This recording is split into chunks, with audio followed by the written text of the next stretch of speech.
Hello, I am making this unofficial video right now for somebody who requested it. And I'm going to talk about movements for attachment. And I'm going to show you first to demonstrate how you can determine when somebody's unattached. And we're talking about the bonding relationship that really establishes in the first 3 years of life. So if there's a reason why that was disrupted, then sometimes then some kids do not have what's called secure attachment. And I'm going to show you a little test for that. And then I'm going to show you how to do some movements that's actually going to help establish this. I recommend that you not have your child watch this. I recommend that you watch this. Study it enough so that you can do it on your own, because oftentimes when kids have some disrupted attachment or insecure attachments, there's some manipulation that happens, and that's just out of survival. It is not, it's just a common thing that happens. And so I'm going to show you how to determine whether the person is unattached. Okay, so Lacey is my guinea pig here. She's my model, and she's going to cross the arms right here with her hands on her shoulders.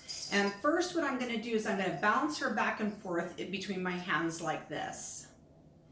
Okay, and this isn't too big of a deal. Now the next movements I'm going to start off with some slow movements like this, just some slow movements.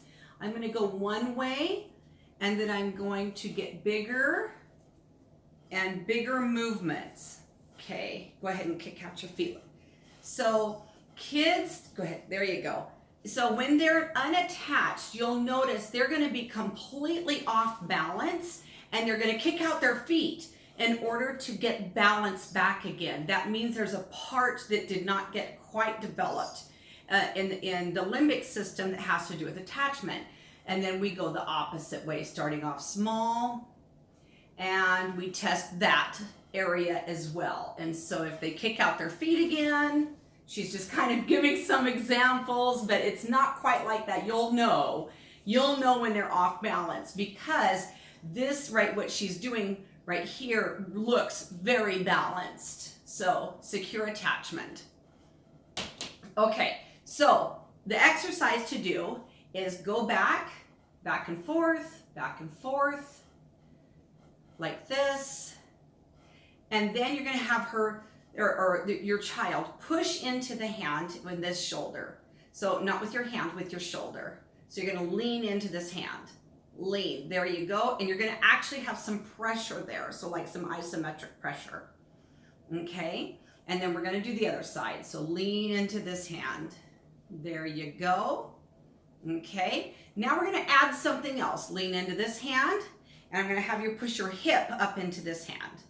So no, your hip goes up. That one's kind of hard. That one's a hard one. And just keep working with them until they get it. So you're going to torque your hip up and your shoulder out. So this needs to go in. What? Okay, shoulder. Shoulder in. In.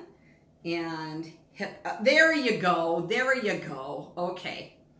Just keep pressing on, and you'll want this to be cupped in.